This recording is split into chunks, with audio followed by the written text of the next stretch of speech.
Kirkman. All right, ladies and gentlemen, here we are going over 7.3 equations using distributive property or multi-step equations. So in this lesson, we're going to kind of learn how we can take everything we've learned from 7th grade, 6th, 7th, and 8th grade and solve any kind of problem that's thrown at us: decimals, fractions, distributive property, combining like terms. So the first thing we need to do is remind ourselves, what distributive property is. So this is one of the key terms on your paper, so make sure you're taking notes.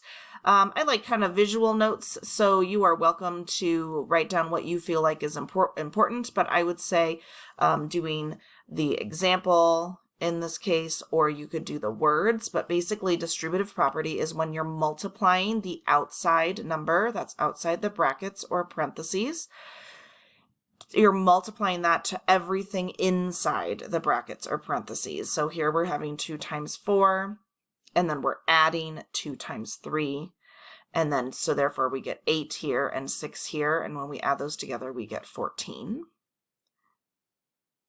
And then we also need to know what combining like terms is. And this one is a very visual example. There's no real definition here, but you're basically looking for terms that have the same type of variable or no variable, and you're trying to put them together. So here they color code them pretty nicely. When I'm teaching it in 6th grade, I sometimes go with shapes. So I might box my x's, including the term in front of that x, or in front of that sign. And then maybe I might underline my non-x's. And then they showed you here how they took those and they rearranged them. So 5x plus 2x makes 7x, and the 9 stays by itself because there's nothing else to add together. So 5x plus 9 plus 2x becomes 7x plus 9. And that's just combining like terms. That's something you've learned in the past. It should be review. All right, so here are my steps. I'm just gonna, I don't know if it'll let me. Yep, there we go. I'm just gonna go ahead and go over these here. So I have a problem, and there are certain steps that if I always follow, I should always know what to do. And in this case, we are going to be distributing first, then combining like terms. And then this part down here should all be normal. This from here down is new. Okay. Or sorry, this is old. And then up here, all of this from top is new. These are the new steps, okay? Then we're going to move the variable to one side. We're going to add or subtract so that we can isolate that variable and then multiply or divide to get our letter or variable all by itself. So let's just show what that would look like in this example. So I'm going to start with my mirror right down the middle. And I'm going to distribute first because this has distributive properties. So I'm going to do 3 times x, which is 3x, minus 3 times 5, which is 15, plus 1. And anything that I am not doing anything with, I'm just rewriting. I'm just bringing it down, bringing it down, bringing it down. Then I'm going to look at step 2, and I'm going to combine like terms. So when I am combining like terms here, and let me just move this as well. It's not gonna, there we go. I want to be able to see my colors. When I am combining like terms, there we go. I am looking for anything that's on the same side of the equal sign. So anything over here that's the same, or anything over here I can combine, but I can't move them from one side of the equal sign to the other. It has to be on the same side. So on the left side, I have 2 sets of constants. I have a minus 15 and a plus 1. So I'm going to put those together first. And I'm going to rewrite my expression as 3x minus 14, because minus 15 plus 1 is minus 14, equals, and then this side I'm just bringing down, nothing new, 2x plus, or 2 plus x. All right, now I'm on to my next step here, and these are all the old things. This right here should look familiar. This equation is normal, and we should go ahead and solve it like normal from here on out. So I'm going to move my variables. I'm going to subtract the 1x. Remember, this is really a 1 from both sides. Okay, I'm going to get 2 here. The minus 14 comes down, 3x. Take away 1x makes 2x. Then I'm going to add or subtract in order to isolate my variable. So when you're asking what am I adding or subtracting, I want to get x by itself. So I want to get rid of anything next to x. So I'm not going to subtract the 2 because that's going to just move it over to x. It's going to give x more friends. No, x doesn't want more friends. X would like some alone time. So we're going to add 14 to both sides to eliminate that 14. So now it's just 2 and x, and that makes 16.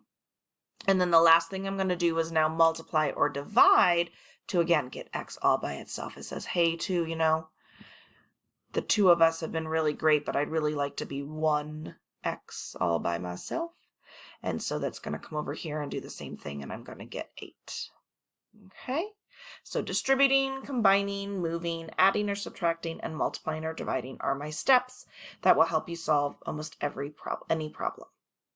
Now you might be asking yourself, Miss Kirkwood, how do I remember these steps? That's a lot of things that I need to do, and not all equations have all of the steps. So how do I know what do I do first and what do I do second, and what if there isn't any distributive property? Well, we're going to follow these steps right here, and I remember them by thinking, don't call me after midnight. Okay, that just helps me remember the letters, which I then can apply and helps me memorize what they actually mean. Okay, so D is for don't and distribute. C is for call or combine like terms. M is for move. Oh, sorry. M is for move, but on this side, M is for me. Don't call me. Here. Me. Or moving the variables. And then after for adding or subtracting, and midnight for multiply or divide. Don't call me after midnight. So this is just what I usually write down the side of my paper so that I remember what steps I'm supposed to do. So when I see a problem, I ask myself, does this problem have distributive property? Does this problem have combining like terms? All right, now I got to move the variable. Now I got to add or subtract. You may not do all of these steps, and that's okay. So if I write a really quick example, you might have a problem like this, okay? In this, I'm going to distribute first, okay?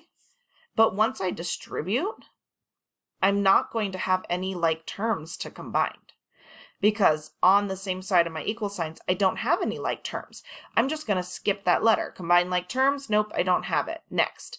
Now I'm going to move the variable. Wait, there's not two variables, so I'm going to skip that part too. All right, now I'm going to add or subtract.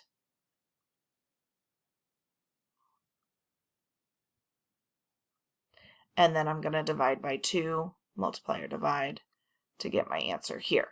So you may not do every single step, but this at least helps you figure that out so that when you are given really complicated problems, you know what to do first. Okay? All right, so here's another example. We're going to go ahead and follow our steps. So we're going to draw our mirror. And the first thing we're going to do is there any distributive property in this problem? Yes, so I'm going to distribute. So I have 5 minus 7k equals negative, don't forget your negative, 4k minus 4, because that minus here is being multiplied in, minus 3. Now I'm going to ask, can I combine any like terms? I'm only looking on the one side of my equal sign. Nope. On the other side, yes. I'm going to go ahead and combine the minus 4 minus 3 here. So the left side stays the same. Didn't do anything to that. My minus 4k stays the same, but this is going to become minus 7. Okay? Now I'm going to move my variables to one side, so let's go ahead and add 7k to both sides. I can only add variables to variables. Make sure you keep your sign that you're doing and pay attention to the sign that's in front, okay? And keep your variable there. Those are very important steps to do. So on this side, they cancel out and I'm left with a 5. But on this side, I have a positive 3k minus 7. Now I'm going to add or subtract. Remember, my goal is to isolate that variable. So k wants to be alone. Let's get rid of the 7. Okay. 3k. 5 and 7 is 12. Now I'm going to multiply or divide again to isolate the variable. So k wants to be alone. So let's just get rid of that. So I'm going to get k and 4. And that's my final answer using my steps. All right, so here's 2 practice problems that I do want you to pause and try on your own. But what you'll notice is that one of them does have a fraction in it. So you are welcome to turn this into a decimal. You are welcome to then eliminate that decimal. You are welcome to keep the fraction and multiply and distribute it out. And then try to solve with fractions. You are welcome to distribute it and then get rid of it. You are also welcome to just get rid of it right away, which is what I'm going to show you if you want to watch this first before solving. But I did tell you that this is multi-step equations and we're solving any equation, whether it has decimals or fractions in it. What isn't part of the don't call me after midnight is just eliminating your decimal or fraction because it's an optional step.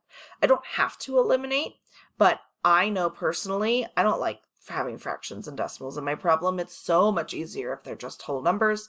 So that is what we're going to do here. I'm going to just get rid of this 3/4 and I'm going to do that by, remember, go back to how do I eliminate fractions? Multiplying by the LCD. Now what's lucky is there's only one number with a denominator, so my LCD is 4. So I'm going to multiply this fraction by 4. And then remember, I'm multiplying all my terms, but wait. These parentheses right here are like shields. They are protecting what's inside. I am not going to multiply what's inside these parentheses by 4. But I can multiply this -2 by 4 because it is outside the parentheses. So I'm going to multiply that by 4 as well. This is going to eliminate my denominator and leave me with 3. And then my wonderful protected shields are going to keep the x minus 13 safe. Up here, I'm going to do 4 times -2, which is -8. And then again, I'm going to keep these safe. Whoopsie. I did a times. So let's change that to a plus sign here. Okay, now that you have this done, see if you can follow those steps to solve the problem. Okay, don't call me after midnight. Distribute, combine, move, and then add or subtract, multiply or divide. Give it a try. Hopefully you've tried this already. We're going to show you what to do. So in this problem, do I have any distributive property? Yes, I do. I'm going to do it both to the left and the right. Okay, so I'm actually going to get 3x, and then 3 times 13 is 39. 3 times 3 is 9. On the right, I'm going to have 8 times 9, 72, so -72. Minus 8 times x, which is 8x. Okay, my next step is combining like terms. Oh, look, I don't have any terms to combine on one side of my mirror. So I'm going to skip that one and move my variables. I'm going to add 8x, -72, 8, 9, 10, 11, x minus 39. Okay, now I'm going to add the 39 because that's adding or subtracting. 9, 10, 11, 7, 8, 9, 8, 9, 10, 11. Oh, wait. Whoopsie. I forgot that minus sign right there. Let me go back. This minus sign, zoop, that is a subtraction right here. Means I'm actually subtracting these two. So All right, I had to go ahead and jump and finish this because I ran out of time. But you can see here that once I actually subtracted these numbers, you're going to get -3. And then on this side, I distributed, combined like terms, moved the variable, add or subtract